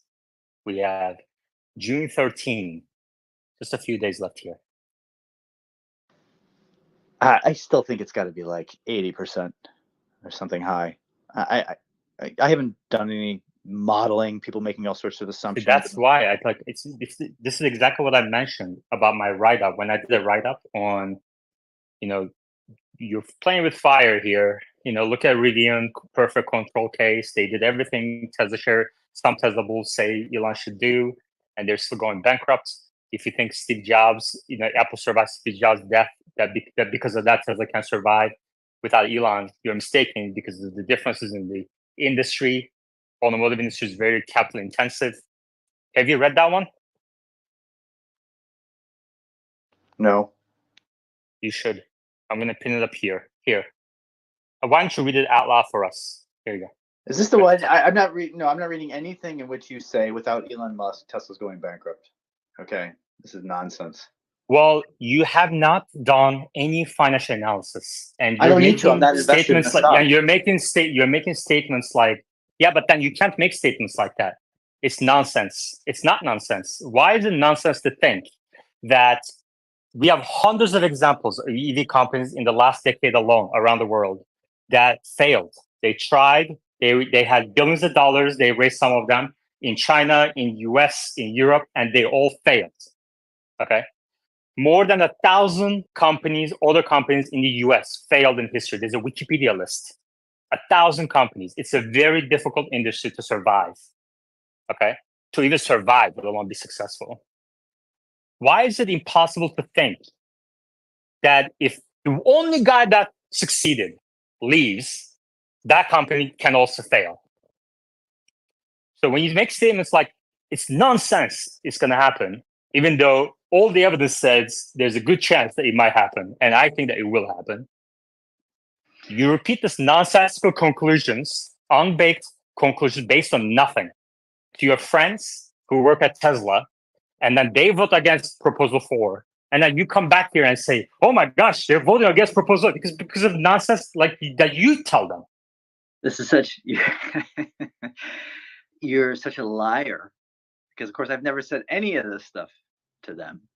I give none of my opinions like that to them. I gave my opinions on Rivian, not on Tesla. I think that there's such obvious differences in the chasm that Tesla has crossed through the leadership of Musk over the many years that he's led the company to build the structure of the company, which is one that is gross and operating margin cash flow positive. They are structurally sound. That doesn't mean if Musk leaves, they won't start losing efficiencies. But they're right now for an EV maker. So that you do agree, if Musk leaves, Tesla will become increasingly less efficient. You agree with that? Elon brings that operating efficiency to Tesla. It is the fact that you can walk into a room and fire people on the spot if necessary without giving a fuck about what you're going to say about it.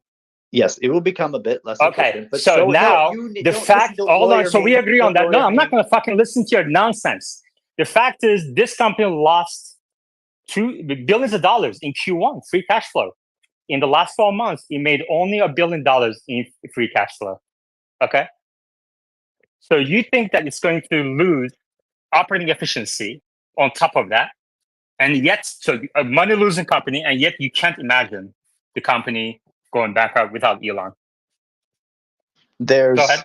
yeah, I mean, there's no way that if you brought in a new CEO, what's going to happen is they're going to slowly get a little more inefficient in some ways, but they're also going to reduce CapEx significantly. There's no way they're going to spend as much money on AI, number one. So their cash flow is going to increase in the short term for sure. And for the ultimate long-term benefit, by $1 billion, worse. excluding AI investment in Q1, they would still have lost negative free cash flow in Q1 because they had their inventory buildup. Okay, they produced too much. That's not a chronic thing that happens every quarter. Okay, they're going to be cash flow. Okay, but you believe the inventory buildup happened because of higher interest rates. So a new CEO coming in is going to change interest rates. You're not making any sense. You're not. They don't. You just actually should have. They should have cut production more the first quarter, and that's what they're doing this quarter. Then you don't understand capacity utilization, what that means for fixed cost allocation per unit. You don't understand any of this stuff. I understand it. Ideally, you want higher utilization. That's why they pivoted to, instead of making the next gen vehicle on a new line, they're going to build some whatever partially new vehicles. Okay, let's say you are the CEO. Let's say Elon got voted out and he left, and you are the CEO. What's your next move? What's this? Is such a vague question. What is this? You have no fucking clue. It is not a vague question. How is this a vague question? If I polled the 600 people in this space, did you understand the question? Everyone would repeat the question perfectly. It is not a vague question. You just don't have an answer for it. Correct. What is it? Has nothing to do. What does this have to do with the price of tea in India or whatever the hell this saying is?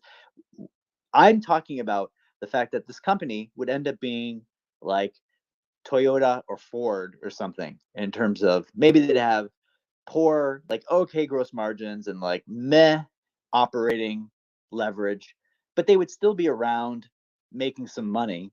It would be just like you think Rivian is going to be around. The problem is you're not going to be proven wrong in your ridiculous claims about Rivian until about a couple of quarters later, and that's going to be past the voting thing. But then after that, you're going to look so fucking stupid, and everyone's going to discount everything you're saying about Tesla at that moment too. But it's going to be too late. You're mixing Rivian and Tesla. They're entirely different. You brought it up. No, I didn't. I brought up Rivian. You're trying to make some link between Rivian and Tesla, other than I brought Tesla up without Elon is Rivian. Yeah, that's you brought it up. That you said, did I read your article? And I said, no, I'm not reading that trash that began with Tesla's going to become Rivian. No, Tesla's not going to have negative 30% gross margins. No, that's absurd. That's what you believe Rivian's going to have, and you believe they're going to have going forward. That's why you said they won't raise capital. Dude, people are like, Tesla should bring $25,000 vehicle to market today. What do you think would happen to Tesla's gross margin if we were ramping 25,000 vehicle today? What do you think would happen? I mean, gross margins will definitely go down. They're not going down to negative 30. Yeah. How do you know that? Go ahead, walk us through your math. Why would they not? Tesla's not going to produce vehicles with negative gross margin. They're just ramping up the utilization. Why? The hundreds of other. By the way, Tesla did produce a vehicle with negative gross. Literally every single car produced first has a negative gross margin for at least 2 quarters in Tesla's history. But you don't know that because you haven't studied the financial statements. No, I understand that. So then you make statements like Tesla will never produce a negative gross margin at scale. No company on earth wants to. No company on earth, literally 1,000 companies that founded and failed in the automotive industry in US alone, ever thought their product was going to be negative gross margin forever. They all thought once we scale, it'll be okay. The problem is they don't have an Elon Musk and they couldn't scale. Okay? They all come in with their stupid optimism that you share too and make all these claims, raise billions of dollars that fail. And then they do it again. No wonder why you think Rivian is going to be able to raise again, because of people like you.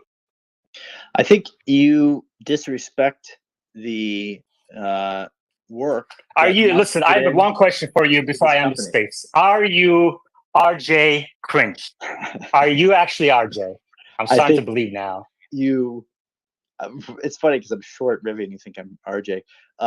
You believe Tesla, Elon's work over the past 20 years for this company has done nothing, has built nothing instilled into the company. You believe as soon as he goes, basically all his effort has gone away, which is absurd on his face. No, I don't And think you're people. I just think people are making upset. people are making a mistake. People are making a mistake like you are, believing that they've reached escape velocity, whereas there's all the evidence that you need to think that is not the case. The quarter in Q1 delivers are down. Q2 delivers are down. Year over year, Troy said delivers are going to be down. Okay, they lost negative free cash flow in Q1. They're basically break even right now. Hybrids are growing. Pure EVs are not. Political pushback against EVs are at the highest. And you think that, and then people are like, well, it's a sign of a bad CEO if he didn't, build the company where he can't stand without him. Yeah, maybe eventually, but you can't do these things. Like, if it's not possible up to now, then that the fact that he couldn't do it at this time is just not a point against him, And that this is coming from people who've never run a company in their life. The only thing they understand about Tesla is the earnings per share. They don't even know the shares outstanding. They don't know the market cap. They couldn't name the fundamentals of the company, the revenue, the net income, none of that. They come here every now and then, ask what's happened materially in this space over the last 2 hours. And they think that's the extent of their research. They make short-term trades, call options, put options. They think they can run the company better than Elon, or they understand the company better than Elon. It's ridiculous. I feel bad for you because I feel like you're really nervous about this shareholder vote, and I hope it goes well. And if it does, I will invest, and if it doesn't, I will probably short the stock temporarily, because I agree with you. I think we both agree that if the vote goes down negative, that he'll probably leave, and it won't be good for shareholder value. I don't know if he's going to probably leave, but I think the chance is higher than people think. It's not zero. I think we all agree on that. I think he would want to stay. I don't know if it's going to be possible for him to stay with this being basically a public referendum. And but I think what people are really underestimating is if he leaves, in the off chance that he leaves, even if it's a 1%, 5%, 10% chance, I think Tesla's going to go down faster than people think. And do you really want to play with that probability? I mean, I personally don't. I don't care about your personal opinions. That's where we're going to end the space, and I'll talk to you guys next time.